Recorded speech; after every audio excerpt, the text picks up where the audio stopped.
రంగా, సత్యం వాకింగ్‌కి వెళ్తూ ఉంటారు. ఇంకా డీఎం భార్య కూడా సత్యంని కలవడానికి వస్తూ ఉంటారు. "అరేయ్! చూడురా సత్యం, వాళ్ళకి ఇక్కడ ఎక్కడ చోటు లేనట్టు డీఎం గారేంటి ఇక్కడ వాకింగ్‌కొస్తున్నారు? ఏమో వస్తే వచ్చేరులేరా మనకెందుకు పద" అని చెప్పేసి వీళ్ళిద్దరు పోతూ ఉంటారు. పట్టించుకోకుండా పోతుంటుంటే, "సత్యం నిన్నే కలవడానికొచ్చాను." "ఏంటి?" అనగానే, "ఒక కేసు గెలిచేసరికి డీఎం అని మర్యాద కూడా లేదు" "సరే నేను పర్సనల్‌గా ఒక విషయం మాట్లాడడానికొచ్చాను. ఫ్యామిలీ విషయం.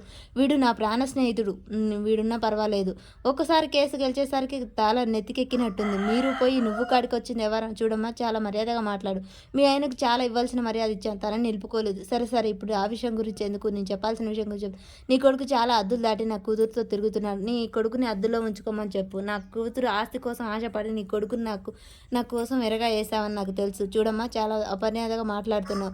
వీడి కొడుకు రవి ఎలాంటివాడో మాకు తెలుసు. వాడు అలాంటివాడు కాదు, చాలా మంచివాడు. మీ మర్యాదలో మీరు మాట్లాడితే మంచిగా ఉంటుంది అని చెప్పేసి సత్యం వార్నింగ్ ఇచ్చి అక్కడి నుంచి వెళ్తాడు. ఇక రవి డ్యూటీకి వెళ్తూ ఉండగానే సత్యం ఎదురుకొస్తాడు. ఎక్కడికి రా, డ్యూటీకేనా ఇంకెక్కడికెక్కడైనా వెళ్తున్నావా? అదేంటి నాన్న అలా మాట్లాడుతున్నావు? ఇప్పుడే డీఎం గారు కలిశారు అని చెప్పగానే, నిన్ను కలిసారా? ఏమన్నా అమర్యాదగా మాట్లాడారా? ఏం మాట్లాడలేదు. కానీ నువ్వు వాళ్ళ కూతురుతో తిరుగుతున్నావు. తనని నేను ఎరగా వేశానని మాట్లాడుతున్నాడు. నువ్వు వాళ్ళ కూతురుతో స్నేహం ఉంటే కట్ చెయ్యి. అయినా ఆ అమ్మాయి నీకెలా పరిచయంరా? అదేం లేదు నాన్న, బాలు అన్న జైల్లో ఉన్నప్పుడు అమ్మాయి చాలా పరిచయం చేసి బాలు అన్నయ్య విడిపించింది. అంటే మంచి అమ్మాయి అనమాట. అలా అయినా సరే నువ్వు అమ్మాయితో స్నేహం చేయడానికి వీల్లేదు. స్నేహమేనా ఇంకా ప్రేమగా మారిందా? లేదు లేదు నాన్న, స్నేహం వరకే ఉంది అని చెప్పగానే, సరే ఆ స్నేహం కూడా మనకొద్దు. ఆ డీఎం చాలా అసభ్యంగా మాట్లాడుతున్నాడు. మనమేదో తన ఆస్తికి ఆశపడుతున్నట్టు మాట్లాడుతున్నాడు. ఇక నుంచి కట్ చేయి అనగానే, సరే నాన్న అని వెళ్ళిపోతాడు. ఇక ప్రభావతి ఇంట్లో పని చేయలేక నసుకుతూ ఉంటుంది.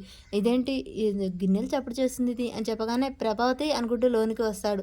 వీడికి అయ్యబుద్ధులే, ఆయన కోడల కాడికి వెళ్ళేదేంటో కోడల కాడికి అని చెప్పేసి ప్రభావతి గులుగుతూ ఉంటుంది.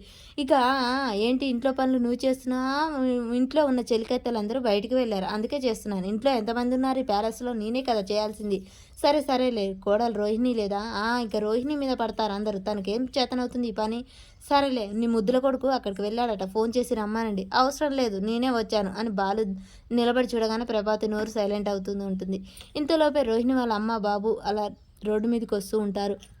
మీనాని తీసుకొని బాలు బయటికి వెళ్తూ ఉండగానే రోహిణి వాళ్ళమ్మ కళ్ళు తిరిగి పడిపోతుంది. అది చూసిన మీనా బాలుని, "అత్తయ్య, అమ్మమ్మ కళ్ళు తిరిగి పడిపోయింది" అని చెప్పగానే హాస్పిటల్‌లో జాయిన్ చేపిస్తారు. తనకు నరాయన దెబ్బ తిన్నది అని చెప్పగానే ఆ బాబుని ఎత్తుకొని ఇంట్లోకి వస్తారు. "ఇదేంటి ఇదెక్కడి సంత" అని చెప్పగానే జరిగింది మొత్తం చెప్తాడు. అయినా ఎవడికో పుట్టిన అబ్బాయిని మన ఇంటికెందుకు అనగానే రోహిణి ఆ మాటలు విని, "అత్తయ్య" అని గట్టిగా అరుస్తూ ఉంటుంది. మీనా "అత్తయ్య" అని చెప్తూ ఉంటుంది. ఇక ప్రభావతి అన్న మాటలకైతే రోహిణి గట్టిగా అరవడంతో ప్రభావతి చూసి, "ఏంటమ్మా" అని చెప్పేస్తుంది. మరి రోహిణి తట్టుకోలేక తన కొడుకే అని చెప్తుందా? అసలు ఏం జరుగుతుంది?